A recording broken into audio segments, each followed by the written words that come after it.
Hello friends, welcome to Indian Job Summil. Indian ஆர்மியில் technical graduate course TGC July 2025க்கான notification announce பண்ணிட்டாங்க. இது வந்து பர்மனன்ட் கமிஷன் அப்படின்னா ரிட்டையர் ஆகிற வரையும் இந்தியன் ஆர்மியில் ரிட்டையர் ஆகிற வரையும் நீங்கள் பர்மனெண்ட்டாக ஒர்க் பண்ணலாம். அதுக்கான நோட்டிஃபிகேஷன் தான் இது. இதுக்கு யாரெல்லாம் அப்ளை பண்ணலாம் அப்படின்னா கல்யாணம் ஆகாத ஆண்கள் இதுக்கு அப்ளை பண்ணிக்கலாம். ஸோ இன்ஜினியரிங் கிராஜுவேட்ஸாக இருக்கீங்க அப்படின்னா நீங்கள் இதுக்கு அப்ளை பண்ணிக்கலாம். ஸோ இதுக்கான training IMA Indian military academy டேராடூனில் இதுக்கான இந்தியன் மிலிட்ரி அகாடமி அதாவது ட்ரைனிங் வந்து உங்களுக்கு ஜூலை 2025 கமென்ஸ்மெண்ட் ஆகும் அப்படின்னு சொல்லியிருக்காங்க. எல்லாமே நான் டீட்டெயிலாக சொல்கிறேன், வீடியோவை ஸ்கிப் பண்ணாமல் பாருங்கள். அதே மாதிரி இப்போ இந்த ரயில்வே அனௌன்ஸ் பண்ணியிருந்தாங்க இல்லையா அண்டர் கிராஜுவேட், அதுக்கான அப்ளை வீடியோ கூட நான் அப்லோட் பண்ணுறேன். ஸோ கொஞ்சம் ஒர்க் இருக்குது, அதனால் என்னால் அப்ளை வீடியோ அப்லோட் பண்ண முடியல. ஓகேங்களா? ஸோ ஏஜ் லிமிட் பாருங்கள், 20 to 27 வயதுக்குள்ளே இருக்கீங்க அப்படின்னா நீங்கள் அப்ளை பண்ணலாம். அதாவது 1 ஜூலை 2025 இந்த தேதிப்படி 20 to 27 வயசுக்குள்ளே இருந்தால் மட்டும்தான் அப்ளை பண்ண முடியும். அப்புறம் எனக்கு 27 வயசுக்கு மேலே ஏஜ் பார் ஆகிடுச்சு, இதில் ரிலாக்ஸேஷன்லாம் இல்லையா அப்படின்னு கேட்டிங்கன்னா இதில் ரிலாக்ஸேஷன்லாம் இல்லை. இந்தியன் ஆர்மியில் ஏஜ் ரிலாக்ஸேஷன்லாம் தர மாட்டாங்க. அந்த இடைப்பட்ட தேதியில் நீங்கள் பிறந்திருந்தால் மட்டும்தான் இதுக்கு அப்ளை பண்ண முடியும். அதாவது 2 ஜூலை 1998 1 ஜூலை 2005 இந்த இடைப்பட்ட தேதியில் நீங்கள் பிறந்திருந்தால் கண்டிப்பாக அப்ளை பண்ணிக்கலாம். அதே மாதிரி நீங்கள் ஆன்லைனில் அப்ளை பண்ணுறப்ப உங்கள் 10வது மார்க் ஷீட்டில் உங்கள் பிறந்த தேதி அடுத்து உங்கள் பேர் எப்படி இருக்கோ அதே மாதிரி தான் நீங்கள் அப்ளை பண்ணுறப்ப ஃபில் பண்ணணும் அப்படின்னு சொல்லியிருக்காங்க. கட்டாயம் உங்கள் நேம், டேட் ஆஃப் பர்த் இது எதுவுமே வந்து சேஞ்ச் ஆகக்கூடாது. 10th மார்க் ஷீட்டில் எப்படி இருக்கோ அதே மாதிரி தான் நீங்கள் ஃபில் பண்ணணும். நீங்கள் சேஞ்ச் பண்ணுறதுக்கான ரெக்வஸ்ட்டும் வந்து தர முடியாது.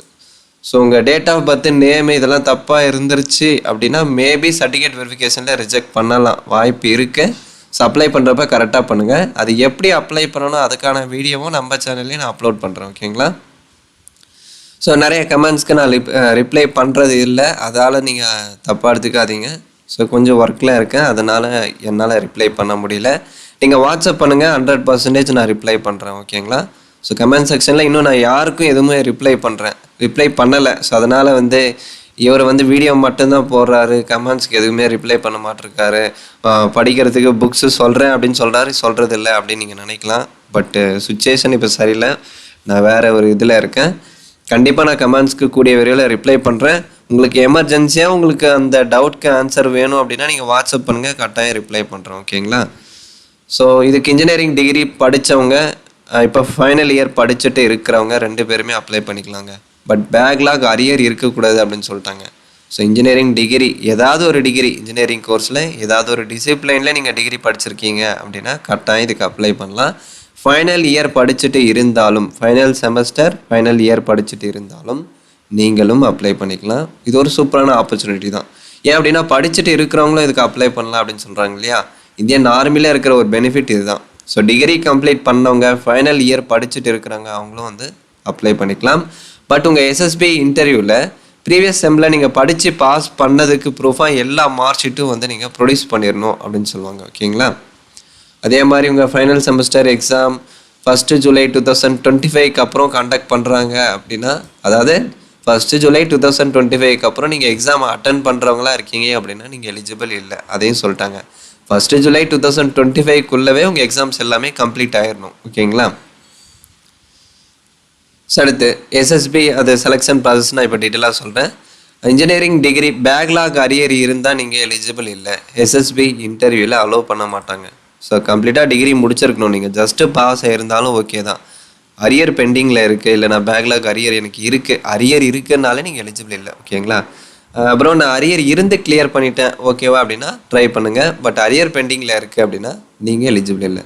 ஸோ இப்போ வேக்கன்சிஸ் பாருங்கள். சிவில் இன்ஜினியரிங் அதுக்கான ஈக்குவலண்ட் இன்ஜினியரிங் ஸ்ட்ரீம், அதாவது சிவில் இன்ஜினியரிங் அதுக்கு சமமான படிப்பு. ஓகேங்களா?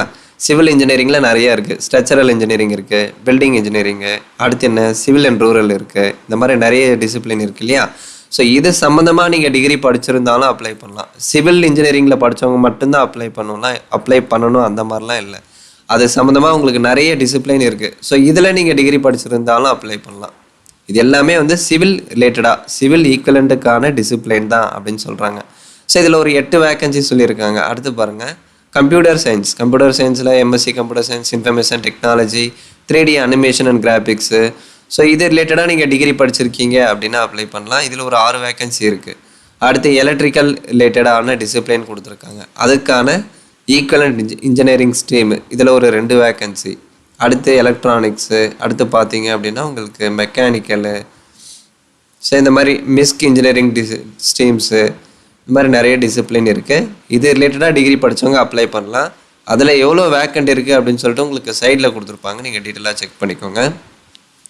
இது டைப் ஆஃப் கமிஷன் அப்படின்னா இது வந்து பர்மனன்ட் கமிஷன் தான். ஸோ நீங்கள் ட்ரைனிங் வந்து கண்டக்ட் பண்ணுறாங்க இல்லையா, அதாவது இந்தியன் மிலிட்ரி அகாடமி டேராடூனில் உங்களுக்கான ட்ரைனிங் வந்து கண்டக்ட் பண்ணுவாங்க.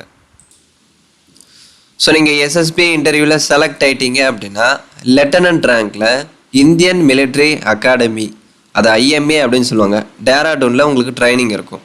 அந்த ட்ரைனிங்கில் உங்களுக்கு அலவன்ஸு, சேலரி இது எல்லாமே உங்களுக்கு தருவாங்க. ஓகேங்களா? ஸோ ட்ரைனிங்கை சக்ஸஸ்ஃபுல்லாக கம்ப்ளீட் பண்ணுறீங்க அப்படின்னா அதே சேம் லெஃப்டினன்ட் ரேங்க்கில் இந்தியன் ஆர்மியில் பர்மனெண்ட்டாக உங்களை அப்பாயின்மெண்ட் பண்ணுவாங்க. ஏன் அப்படின்னா இது permanent commission. Short service commission அப்படின்னா 14 இயர்ஸ் நீங்கள் ஒர்க் பண்ணலாம். பர்மனன்ட் கமிஷன் அப்படின்னா இந்தியன் ஆர்மியில் ரிட்டையர் ஆகிற வரை நீங்கள் பர்மனெண்ட்டாக ஒர்க் பண்ணலாம். ஸோ ட்ரைனிங் வரீங்க, ட்ரைனிங் பீரியட் வந்து உங்களுக்கு 12 months இருக்கும். அதாவது கிட்டத்தட்ட 1 வருஷம் ட்ரைனிங் இருக்கும். ஓகேங்களா? அந்த ட்ரைனிங் டீட்டெயில்ஸ் எல்லாமே இதில் கொடுத்துருப்பாங்க. ட்ரைனிங் பீரியடில் மேரேஜ் பண்ணுறதுக்கு அலோடு இல்லை. ஒருவேளை நீங்கள் மேரேஜ் பண்ணுறீங்க, இல்லை அதாவது ட்ரைனிங் பீரியடில் நீங்கள் மேரேஜ் பண்ணுறீங்க அப்படின்னா கண்டிப்பாக அவங்க டிபார் பண்ணிடுவாங்க, உங்கள் கேண்டிடேட்ஸரை வந்து கேன்சல் பண்ணிடுவாங்க. ஸோ மேரேஜ் பண்ணுறதுக்கு அலோடு இல்லை அப்படின்னு சொல்லிட்டாங்க. காஸ்ட் ஆஃப் ட்ரைனிங்கில் ஏற்படுற செலவு எல்லாமே இந்தியன் மிலிட்ரி அகாடமியே வந்து ஏற்றுக்கும் அப்படின்னு சொல்கிறாங்க. கவர்மெண்ட் எக்ஸ்பென்சஸ் தான் எல்லாமே, வந்து எல்லா செலவும் வந்து கவர்மெண்ட்டே பார்த்துப்பாங்க ட்ரைனிங் பீரியடில்.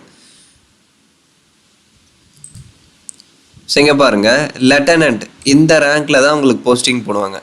ஸோ இதுக்கான ஸ்டார்டிங் சேலரியே வந்து 56,000, 1,77,000 வரையும் இருக்கும்.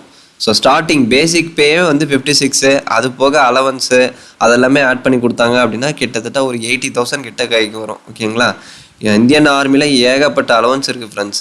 அதர் அலவன்ஸில் உங்களுக்கு டிஏ இருக்குது, பேரா, ரிசர்வ் அலையன்ஸு, அடுத்து children education, hostel subsidy, uniform allowance, transport allowance, இந்த மாதிரி எக்கச்சக்கமான அலவன்ஸ் இருக்குது. நல்ல வாய்ப்பு, இதை யூஸ் பண்ணிக்கோங்க. www.joinindianarmy.nic.in இந்த வெப்சைட்டில் ஆஃபீஸர் என்ட்ரி அப்படின்னு இருக்கும். அதில் போயிட்டு நீங்கள் ரிஜிஸ்டர் பண்ணிவிட்டு அடுத்து லாகின் பண்ணி அப்ளை பண்ணுற மாதிரி இருக்கும். ஸோ வீடியோ நான் கூடிய விரைவில் நான் அப்லோட் பண்ணுறேன். So Aadhaar number, matriculation certificate mandatory அப்படின்னு சொல்லிட்டாங்க. ஸோ ரிஜிஸ்ட்ரேஷனில் உங்கள் 10th mark sheet registration number, அடுத்து ஆதார் நம்பர் கண்டிப்பாக நீங்கள் ப்ரொவைட் பண்ணணும் அப்படின்னு சொல்லிட்டாங்க. அது எல்லாமே நான் வீடியோ அப்லோட் பண்ணுறப்ப நான் உங்களுக்கு தெளிவாக சொல்கிறேன். ஓகேங்களா? ஸோ அடுத்து செலெக்ஷன் ப்ராசஸ் எப்படி இருக்கும் அப்படின்னா இது உங்களுக்கு ஆல்ரெடி தெரியும். ஃபஸ்ட்டு என்ன பண்ணுவாங்க அப்படின்னா உங்கள் டிகிரி மார்க்கு அந்த கட் ஆஃப் அடிப்படையில் அப்ளிகேஷனை வந்து ஷார்ட் லிஸ்ட் பண்ணுவாங்க. ஓகேங்களா? அதாவது யாருடைய டிகிரி மார்க் பர்சன்டேஜ் அதிகமாக இருக்கோ அவங்கள ஷார்ட் லிஸ்ட் பண்ணுறாங்க. ஸோ அவங்களுக்கு பார்த்தீங்க அப்படின்னா உங்களுக்கு எஸ்எஸ்பி இன்டர்வியூ வந்து கண்டக்ட் பண்ணுறாங்க. எஸ்எஸ்பி இன்டர்வியூ பார்த்தீங்க அப்படின்னா உங்களுக்கு 5 நாள் நடக்கும். அந்த 5 நாள் வந்து எப்படி இருக்கும், அந்த எஸ்எஸ்பி இன்டர்வியூ செலெக்ஷன் ப்ராசஸ் வந்து எப்படி கண்டக்ட் பண்ணுவாங்க, அது எல்லாமே நான் தனியாக ஒரு வீடியோ வந்து நம்ம சேனலில் அப்லோட் பண்ணியிருக்கேன். அந்த வீடியோ லிங்க் நான் டிஸ்கிரிப்ஷனில் பின் பண்ணுறேன். ஸோ அதை செக் பண்ணிக்கோங்க. ஓகேங்களா? எஸ்எஸ்பி இன்டர்வியூனா என்ன, அந்த செலெக்ஷன் ப்ராசஸ் எப்படி இருக்கும், அந்த 5 நாளில் என்னென்ன கண்டக்ட் பண்ணுறாங்க, அதை பற்றி நான் டீட்டெயிலாக சொல்லியிருப்பேன். இந்த எஸ்எஸ்பி இன்டர்வியூ மொத்தம் 5 days நடக்கும். ஓகேங்களா? அதில் ஸ்டேஜ் 1, ஸ்டேஜ் 2 அப்படின்னு இருக்கும். ஸ்டேஜ் 1 கிளியர் பண்ணால் மட்டும்தான் நீங்கள் ஸ்டேஜ் 2 போக முடியும். ஒருவேளை நீங்கள் ஸ்டேஜ் 1 கிளியர் பண்ணல அப்படின்னா நீங்கள் ரிட்டர்ன் ஆயிடலாம் சேம் டேல அப்படின்னு சொல்கிறாங்க. ஓகேங்களா? அது எந்தெந்த இடத்துல கண்டக்ட் பண்ணுவாங்க அப்படின்னா, ஸோ போபால் அதாவது மத்திய பிரதேஷ். ஓகேங்களா? அடுத்து பெங்களூர் கர்நாடகா, ஜலந்தர் பஞ்சாப். ஸோ இந்த இடத்துல தான் உங்களுக்கு எஸ்எஸ்பி இன்டர்வியூ சென்டர் இருக்கும். ஸோ நாம் நினைக்கிற மாதிரி இந்த தமிழ்நாடு ஸ்டேட்டில் சென்னையில் அந்த மாதிரிலாம் இருக்காது. ஆர்மி பொறுத்தவரையில் உங்களுக்கு கர்நாடகா ஸ்டேட்டில் இருக்கும். ஓகேங்களா? ஸோ கர்நாடகாவில், பஞ்சாபில், அடுத்து மத்திய பிரதேஷில் இந்த லொக்கேஷனில் தான், அதாவது போபால், பெங்களூர், ஜலந்தரில் மட்டும்தான் உங்களுக்கு சென்டர் இருக்கும். இதில் உங்களுக்கு நியராக பெங்களூர் இருக்கும். பெங்களூரில் எல்லாருக்கும் நியர் பெங்களூர் தான். ஸோ அங்கே போய்ட்டு நம்ம அட்டன் பண்ணிக்கலாம். ஸோ அதுக்கான கால் லெட்டர் பார்த்தீங்க அப்படின்னா இமெயில் ஐடி இல்லை மொபைல் நம்பருக்கு எஸ்எம்எஸ் மூலிமா சென்ட் பண்ணுவாங்க. அப்டேட் வரும்போது நான் உங்களுக்கு தெளிவாக சொல்கிறேன். இந்த எஸ்எஸ்பி இன்டர்வியூ சென்டர் நம்மளால் சேஞ்ச் பண்ண முடியாது. ஸோ இந்த 3 சென்டரில் நமக்கு எது நியராக இருக்கோ அதை வந்து அவங்க அலாட் பண்ணுவாங்க. ஃபார் எக்ஸாம்பிள் இப்போ நீங்கள் சென்னையில் இருக்கீங்க அப்படின்னா பெங்களூர் அலாட் பண்ணுவாங்க. பெங்களூரில் போயிட்டு நீங்கள் எஸ்எஸ்பி இன்டர்வியூ அங்கே ஸ்டே பண்ணி 5 டேஸ் வந்து அட்டன் பண்ணுற மாதிரி இருக்கும். அந்த ஸ்டே பண்ணுறது எல்லாமே உங்களுடைய ஓன் இது தான், ஓகேங்களா? அந்த 5 டேஸ் வந்து நீங்கள் ஸ்டே பண்ணி அட்டன் பண்ணுற மாதிரி இருக்கும். ஸோ அதுக்கான ஃபுட்டு, ரூம் அதெல்லாமே நீங்கள் தான் பார்த்துக்கணும். ஸ்டே பண்ணுறவர், அதாவது நீங்கள் செலக்ட் ஆகிற வரையும் செலவு எல்லாமே நீங்கள் தான் பார்த்துக்கணும். ஒன்ஸ் செலக்ட் ஆகிட்டீங்க அப்படின்னா அது எல்லாமே கவர்மெண்ட் எக்ஸ்பென்சஸ் தான். இன்டர்வியூ இது எல்லாமே ட்ராவல் இது எல்லாமே நீங்கள் தான் பார்த்துக்கணும் ஃப்ரெண்ட்ஸ். அவங்க எதுவும் வந்து அரேஞ்ச் பண்ண மாட்டாங்க. ஸோ ட்ராவல் பண்ணுறதா இருக்கட்டும், அங்கே ஸ்டே பண்ணுறதா இருக்கட்டும், எல்லாமே உங்கள் சொந்த செலவில் தான் நீங்கள் பண்ணுற மாதிரி இருக்கும். ஸோ மெரிட் லிஸ்ட் எப்படி இருக்கும் அப்படின்னா, எஸ்எஸ்பி இன்டர்வியூ பர்ஃபார்மன்ஸை பொறுத்து தான் ஃபைனல் மெரிட் லிஸ்ட் வந்து ரெடி பண்ணுவாங்க. ஸோ அதில் யார் செலக்ட் ஆகிருக்காங்களோ அவங்கள அந்த லெஃப்டினன்ட் ரேங்க்கில் அவங்களுக்கு ஒரு 1 இயர் ட்ரைனிங் கொடுத்து சேம் அதே லெஃப்டினன்ட் ரேங்க்கில் இந்தியன் ஆர்மியில் பர்மனெண்ட்டாக வந்து அப்பாயின்மெண்ட் பண்ணுவாங்க.